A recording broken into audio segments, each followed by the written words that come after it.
Pay attention to this security camera footage. November 2019, a hospice care facility hallway.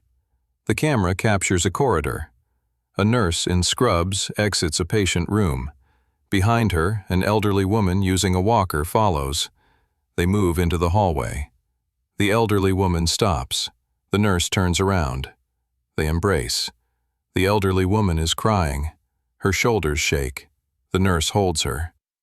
The clip runs for 6 seconds. Then it ends. That's all it shows. An embrace. An elderly woman crying. A nurse comforting her. 6 seconds. This moment will become the center of a murder case. Because 4 years later, the nurse in that video will be found dead in the mountains of Montana, and the elderly woman's children will claim this footage proves manipulation, proves fraud, proves their mother was being exploited. But what this footage actually shows is something simpler: gratitude, connection, and the reason a dying woman chose to leave $8 million to the person who cared for her over the family who abandoned her. April 19, 2023, 7:42 a.m. Bridger Canyon, Montana. A hiker on a trail in the Bridger Mountains finds a body off the path. Female, mid-50s. The hiker calls 911. Sheriff's deputies arrive by 8:15 a.m.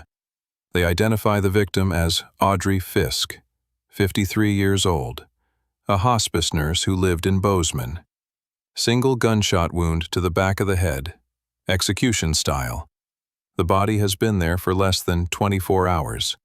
Her car is found 2 miles away, abandoned on a logging road. Her purse, phone, and wallet are still in the vehicle. Her jewelry is still on her body. Wedding ring from a previous marriage. Watch. This wasn't a robbery. This was an execution. The investigation begins immediately. To understand who killed Audrey Fiske and why, you need to know who she was and who she cared for. Starting with Audrey.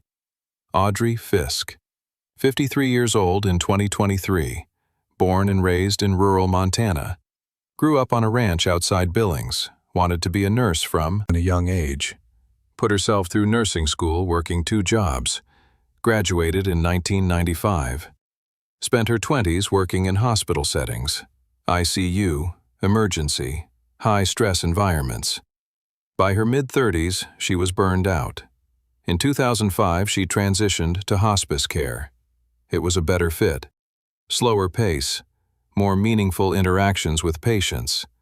Audrey was known for her compassion, her patience, her ability to make people feel seen in their final months. She worked for a hospice agency in Bozeman. The agency sent her to patients' homes. She provided in-home care for terminal patients, pain management, comfort care, emotional support. Audrey was good at her job. Patients requested her specifically. Families trusted her. She wasn't just a nurse, she was a presence, a constant during the worst time in people's lives. In 2006, Audrey was assigned to a new patient, Estelle Bishop, a 67-year-old woman who had just been diagnosed with stage 3 breast cancer. Estelle lived in a large home on the outskirts of Bozeman. Wealthy, her late husband Langston had been a successful real estate developer. He died in 2005, left Estelle with a fortune estimated at $9 million. Estelle had 2 adult children, a son and a daughter. Both lived out of state. Both had their own careers, their own families. Estelle's prognosis was uncertain. The cancer had spread to her lymph nodes. Treatment would be aggressive: chemotherapy, radiation, surgery. The hospice agency sent Audrey to provide supportive care during treatment. Audrey visited Estelle 3 times a week, helped with medication side effects, monitored symptoms, provided companionship during the hardest days. Estelle and Audrey connected immediately. Estelle appreciated Audrey's calm demeanor, her honesty. Audrey didn't sugarcoat the reality of the disease, but she also didn't make Estelle feel hopeless. They talked about life, about Estelle's late husband, about her children, about regrets and gratitude. Over the months, They became close, not just nurse and patient, friends. By early 2007, Estelle's cancer went into remission. The tumors had shrunk. Scans were clear. She didn't need hospice care anymore. Audrey's assignment ended, but Estelle and Audrey stayed in touch. They exchanged phone calls, occasional visits. Estelle considered Audrey a friend, someone who had been there during the darkest time. 3 years later, in 2009, Estelle's cancer returned. The breast cancer had metastasized, spread to her bones. The doctors said treatment could extend her life, but wouldn't cure her. Estelle called the hospice agency, asked for Audrey specifically. Audrey was assigned to her again. This time, the care was more intensive. Estelle was in more pain, weaker. Audrey came 4 times a week, sometimes 5. She managed Estelle's pain medication, helped her with daily tasks, sat with her during the worst days. Estelle's children visited occasionally. Her son Julian came twice that year. Her daughter, Paige, came once. They were busy. Julian was a corporate attorney in Denver. Paige was a senior executive at a tech company in Seattle. They had demanding jobs, young children. They couldn't drop everything to care for their mother. That's what they told themselves. That's what they told Estelle. Audrey was there. That was enough. By 2010, Estelle's cancer stabilized. With treatment, the progression slowed. She wasn't in remission, but she wasn't declining rapidly either. She lived in a kind of stasis, managing the disease, living with it. Audrey continued visiting. Even though Estelle wasn't actively dying, she still needed support. Audrey came twice a week, helped with appointments, with prescriptions, with the emotional weight of living with terminal illness. Estelle's children visited a few times a year. Holidays, birthdays, brief visits, always rushed, always apologizing for not staying longer. In 2015, Estelle's condition worsened. The cancer had spread to her liver, her lungs. The doctors said she had maybe 2 years. Estelle was 76. She'd been living with cancer for 9 years. She was tired, but she wasn't ready to give up. Audrey resumed more intensive care, 4 to 5 visits per week. Estelle was now on full palliative care. The goal was comfort, quality of life, dignity. Audrey provided that. For the next 8 years, from 2015 to 2023, Audrey visited Estelle over 1,800 times, helped her through pain, through fear, through loneliness. Estelle's children visited maybe 5 or 6 times a year. Julian came for Christmas and Estelle's birthday. Paige came for Thanksgiving if her schedule allowed. They called occasionally, but they weren't there. Audrey was. By 2023, Estelle had been living with cancer for 17 years. Audrey had been part of her life for all of it. Over that time, Audrey had visited Estelle more than 2,200 times. Estelle's children had visited maybe 50 times total. The contrast was stark, and Estelle noticed. She told Audrey more than once that Audrey felt more like family than her own children. Audrey always deflected, said she was just doing her job. But it was more than that, and both of them knew it. Now, the second person you need to know is Estelle Bishop, 67 in 2006, 84 when she died in January 2023. Estelle came from money. Her father owned a chain of hardware stores across Montana. She married Langston Bishop in 1963. Langston was ambitious, built a real estate development company from nothing. By the 1990s, he was one of the wealthiest men in Montana. They had 2 children, Julian in 1963, Paige in 1966. Estelle was a devoted mother when the kids were young, but as they grew up and moved away, her world shrank. Langston worked constantly. She spent her time at charity events, book clubs, garden parties.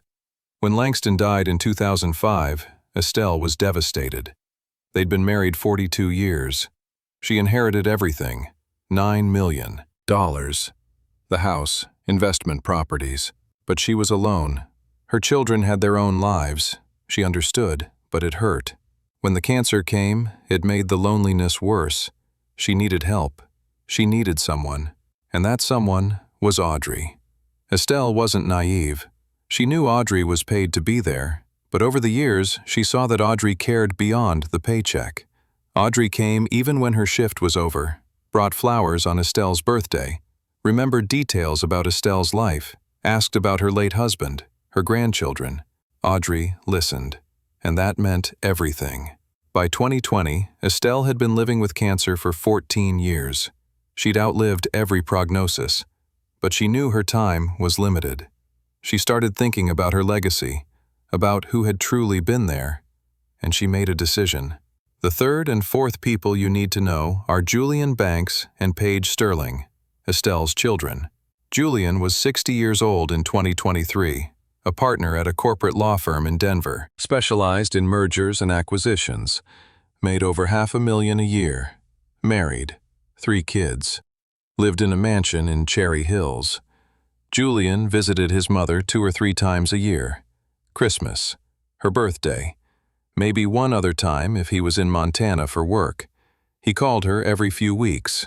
The conversations were short, surface level. He loved his mother, but he was busy. He assumed she understood. Paige was 57 in 2023, senior vice president at a tech company in Seattle, oversaw a team of 200 employees, made just under $1 million a year including stock options, divorced, 2 kids. Paige visited her mother even less than Julian, maybe once or twice a year. She called once a month. Paige felt guilty, but not guilty enough to change her behavior. She told herself her mother had help. She had Audrey. Paige sent money occasionally, expensive gifts. She thought that was enough. Both Julian and Paige knew Audrey existed. They'd met her a few times over the years.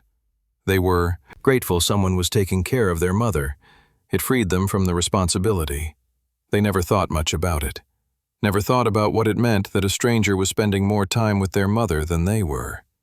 Not until it was too late. In November 2020, Estelle called her attorney, not Julian, a private attorney she'd worked with for years. She told him she wanted to update her will. The attorney came to her home. Estelle was lucid, clear-minded. She explained what she wanted. Her old will left everything split evenly between Julian and Paige, $4.5 million each. The new will was different. Julian would get $500,000. Paige would get $500,000. The remaining $8.2 million would go to Audrey Fiske, her nurse. The attorney asked if she was sure. Estelle said she'd never been more sure. She explained that Audrey had been there for her for 14 years, through multiple cancer recurrences, through over 2,000 visits. Her children had visited maybe 40 times in 14 years. Audrey had earned it. The attorney asked if Estelle wanted to tell her children. Estelle said no. She wanted them to find out after she was gone. She wanted them to understand what they'd lost by not being there. The will was signed, witnessed, legally binding. Estelle told the attorney to keep it confidential until her death. 3 independent doctors evaluated Estelle's mental competency before she signed. All confirmed she was lucid, capable of making informed decisions. No signs of cognitive impairment. Estelle lived for 2 more years. The cancer progressed slowly. Audrey continued her care, 5 visits a week by 2022.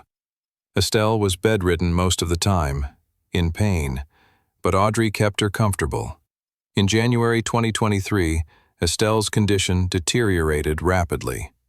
Audrey was with her almost every day that final week.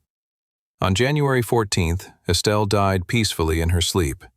Audrey was in the room, holding her hand. Julian and Paige were notified. They flew in for the funeral. It was a small service. Audrey attended, sat in the back, didn't speak to the family. She grieved quietly. She'd lost someone she cared about deeply. 2 weeks later, the attorney called Julian and Paige for the reading of the will. They assumed it would be straightforward, split everything 50-50. The attorney read the will aloud. Julian and Paige sat in stunned silence.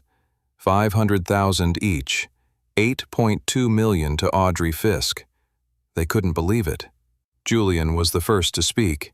He asked if there was a mistake. The attorney said no. The will was clear, legally sound. Estelle had been evaluated by 3 doctors before signing.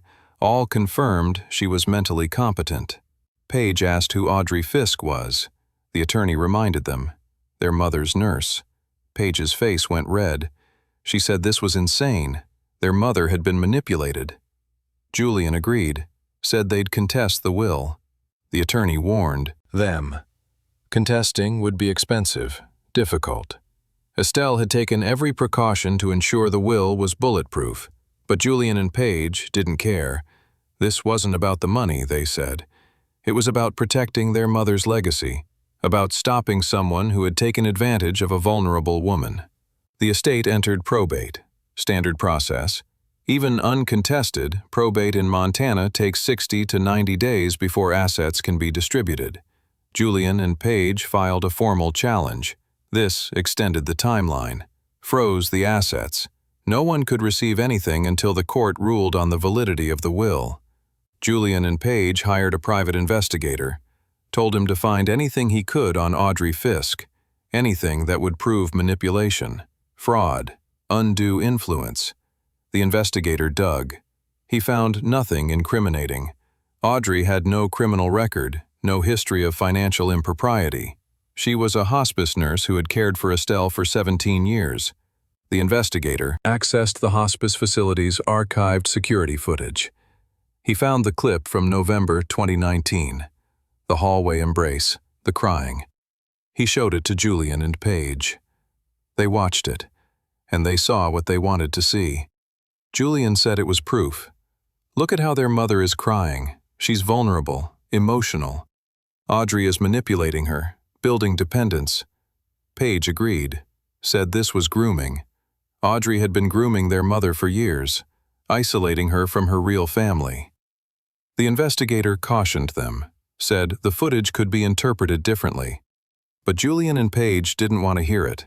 They took the clip, submitted it as evidence in their legal challenge, claimed it showed a pattern of emotional manipulation. The case went to probate court in March 2023. Julian and Page's attorney presented the footage, argued it showed Audrey exploiting Estelle's vulnerability. Audrey's attorney countered, called in psychologists, geriatric specialists. They reviewed the footage. All of them said the same thing. This isn't manipulation. This is gratitude. This is a patient expressing appreciation for years of compassionate care. The embrace is mutual, consensual. There's no sign of coercion. One psychologist pointed out that Estelle initiated the hug. She reached out first. That's not consistent with someone being manipulated. The attorney also presented Estelle's medical records, showed that 3 independent doctors had evaluated her mental competency before she signed the will. All 3 confirmed she was lucid, understood what she was doing, had no cognitive impairment. The judge reviewed everything. On April 3, 2023, the judge ruled. The will was valid. Estelle had been competent. The distribution of assets would proceed as written. Julian and Page's challenge was denied. The estate would remain in probate for final processing. Assets would be distributed within 30 to 45 days.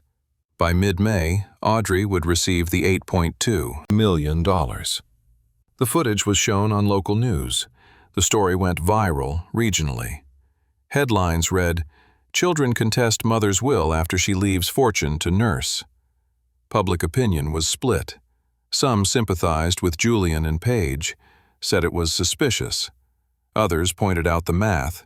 Over 2,000 visits versus 50. Audrey had been there. They hadn't. Julian and Page were humiliated. Their names were in the press, their reputations damaged, and they'd lost. Within weeks, Audrey would be a millionaire. Julian and Page couldn't accept it. Julian knew the timeline. He'd worked in estate law early in his career. Once the judge validated the will, the clock was ticking. The estate administrator would finalize asset transfers within 45 days. After that, the money would legally belong to Audrey. If she died before the transfer completed, it would complicate everything. Heirs, probate reopening, delays, maybe even grounds to challenge again. But if Audrey died after the money was transferred, it was over. Her heirs would inherit. Julian and Paige would never see a dime. They had maybe 4 weeks. That's it. 4 weeks to act.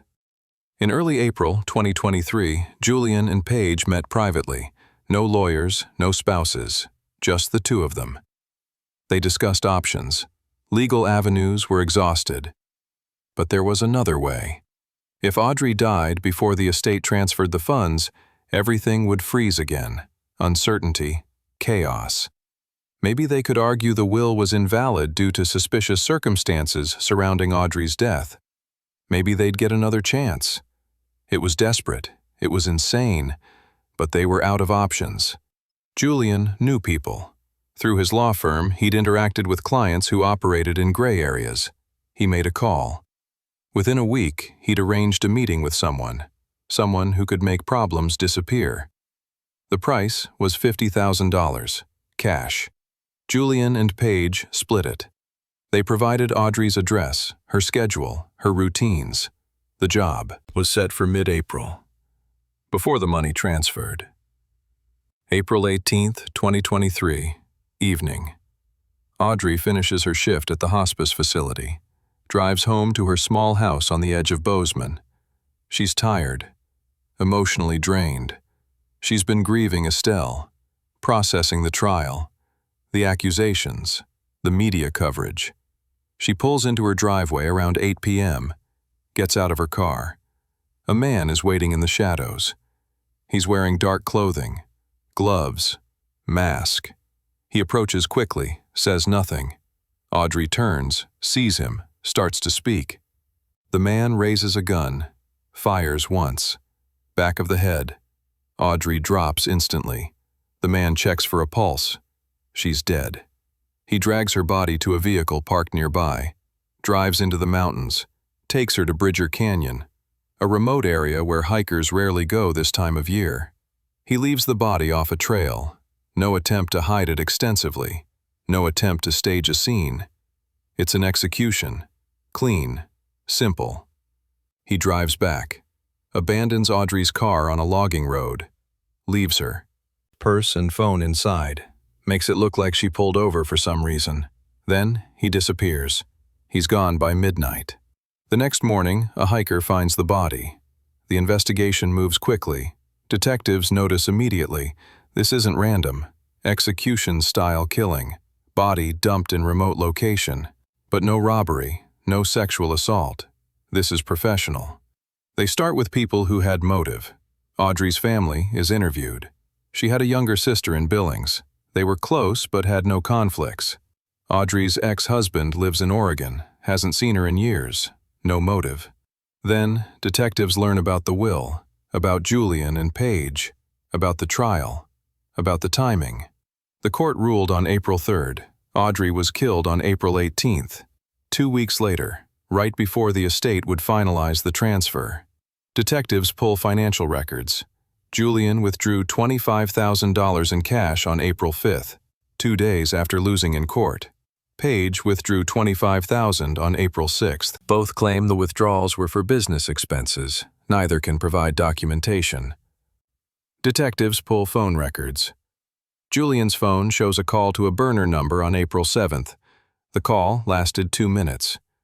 Julian claims he doesn't remember making it. Must have been a wrong number. Paige's phone shows text messages to Julian in the days before the murder. Encrypted messaging app. The messages are vague but suspicious. References to taking care of the problem. To making sure things don't go through. Detectives get warrants. Search Julian's home in Denver. Paige's home in Seattle. They find more burner phones. More encrypted messages. Julian's messages reference a contact. Someone who could handle a job. The payment. The timeline. Paige's messages show she knew. Approved. Coordinated. Detectives track the burner number Julian called. It's registered to a known criminal with ties to contract violence. The man's name is in a federal database. He has priors for assault, weapons, charges. He's currently on probation. Detectives bring him in. He lawyers up immediately. But his financials tell the story. A deposit of $50,000 on April 19th, the day after Audrey's murder. The money came from an offshore account. Detectives trace it. It connects to a shell company. The company has ties to one of Julian's corporate clients. The web is unraveling. The hired killer cuts a deal, testifies against Julian and Paige in exchange for a reduced sentence. He admits everything, says Julian contacted him through an intermediary, paid him half up front, half after, provided Audrey's information, her address, her routine. The killer says Paige was involved. She approved the payment.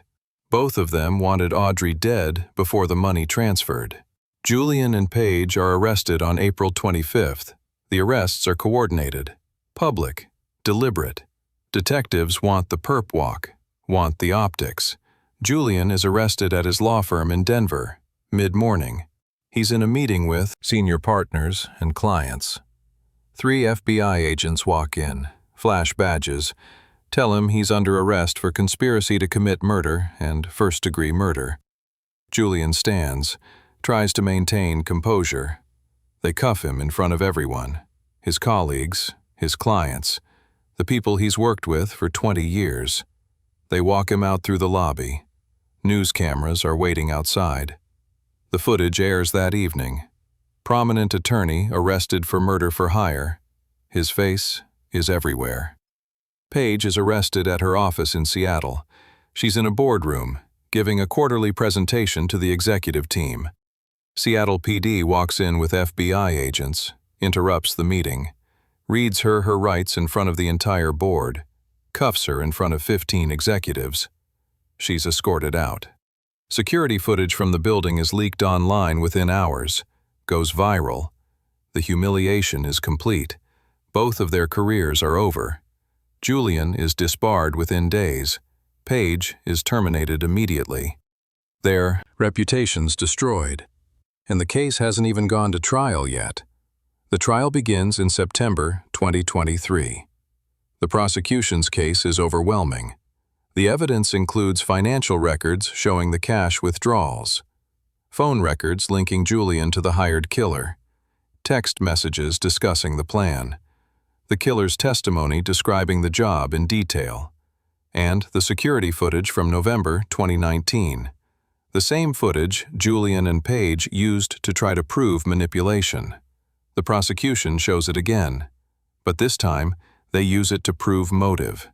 They argue that Julian and Paige saw this moment of love and compassion and interpreted it as manipulation because they couldn't accept that their mother loved someone else more than them, that their jealousy and greed blinded them, that they killed Audrey not because she manipulated their mother, but because she cared for their mother when they didn't.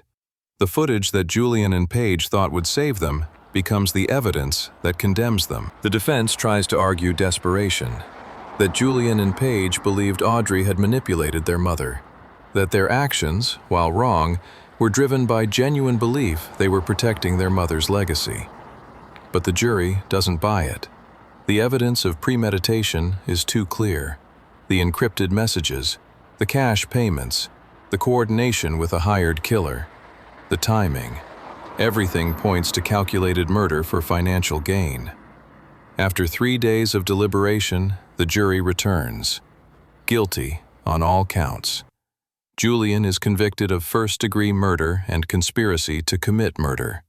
Paige is convicted of conspiracy to commit murder and accessory to murder. Sentencing comes a month later. Julian gets life without parole.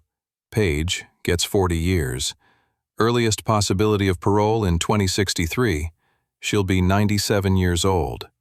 Under Montana's Slayer statute, neither Julian nor Paige can inherit anything from Estelle's estate due to their convictions. The $500,000 each was supposed to receive is forfeited.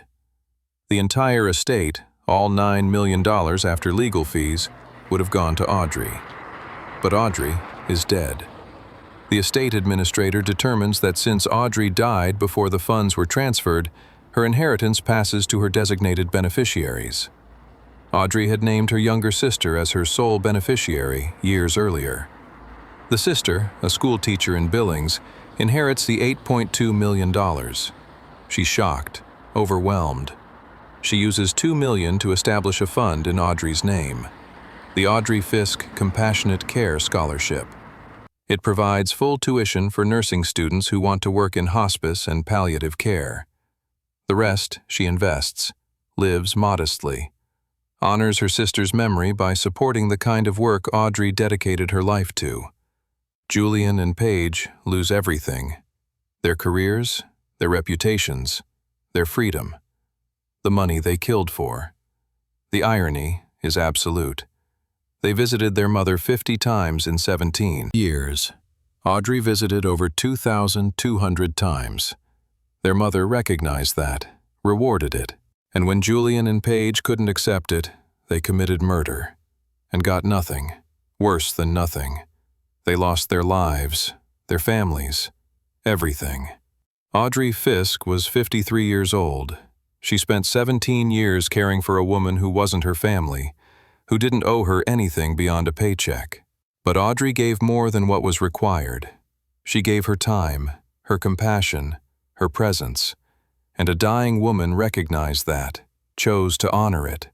Julian and Paige saw that recognition as theft, as manipulation, because they couldn't accept that presence matters more than blood, that showing up matters more than sharing DNA, and their refusal to accept that truth cost them everything. This case is a reminder that relationships require effort, that love requires presence, that you can't expect to be valued if you're never there. Estelle didn't leave her fortune to Audrey because she was manipulated. She left it to Audrey because Audrey earned it. Through 17 years of showing up, of being present, of caring when no one else did. Julian and Paige thought they were entitled to their mother's money because they were her children, but Estelle's will was her final statement. Biology doesn't equal devotion. Presence does. And Audrey was present for 17 years. That mattered more than any blood relation ever could. The security footage from November 2019 captured a moment of pure gratitude. A dying woman thanking the person who made her years bearable. Julian and Paige saw that footage and twisted it into evidence of wrongdoing. But the only wrongdoing was their own, their neglect, their selfishness, their greed. And when that footage was shown in court during their murder trial, the truth was undeniable. They killed Audrey not because she did something wrong. They killed her because she did everything right, and they couldn't stand it. They killed her because they had 4 weeks before she received the money. 4 weeks before their last chance disappeared. And in their desperation, they made a decision that destroyed their lives. For nothing. Audrey Fiske is buried in a small cemetery outside Bozeman. Her grave overlooks the mountains. The Bridger Range where her body was found. Her sister visits often. So do former patients' families, people whose loved ones Audrey cared for over the years. They leave flowers, notes. One note, left by a woman whose father Audrey cared for in 2018, reads simply, "You gave my father dignity. Thank you." That's who Audrey was. That's what she did. And that's why Estelle Bishop left her a fortune. Not because of manipulation, because of love. The kind of love that shows up, every week, for 17 years, even when no one's watching, even when no one else cares. Julian and Paige will spend the rest of their lives in prison, knowing they destroyed themselves over money they were never entitled to. Knowing they killed a woman whose only crime was being there when they weren't. And knowing that if they'd just visited their mother more than 50 times in 17 years, none of this would have happened. If they'd been present even a fraction as much as Audrey was, their mother might have left them everything. But they weren't. Audrey was. And that made all the difference.